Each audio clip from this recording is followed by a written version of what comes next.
歡迎收睇古仔煮樂，我係古仔。煮完太咗之後，我哋就嚟到 JODD Market 啦。因為我哋到 JODD Market，咁就係去行下睇下有咩買，唔係食，因為啱啱食飽晒啦。呢個 market 就好細嘅啫，咁但係咧就係比較出名，好多年輕人去嘅 night market 啦。呢個 night market 就分開兩邊嘅，一個係手工類、手信類啦，另一個就係食嘢嘅。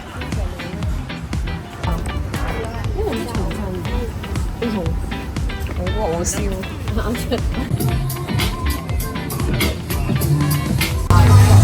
大家可以聞下呢樣嘢好香。有烏蠅㗎，幫我配下啲烏蠅啊！咁靚嘅傑作唔可以有烏蠅。我要有蝦喎，活蝦沙律。好巨啊！呢個平房。係啊。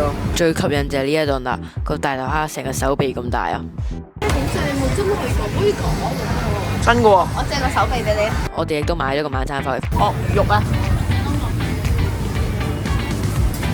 我哋唯一一檔唔敢食嘅就係嗰啲燒昆蟲啦。翻到酒店之後呢，我哋就去咗游水啦。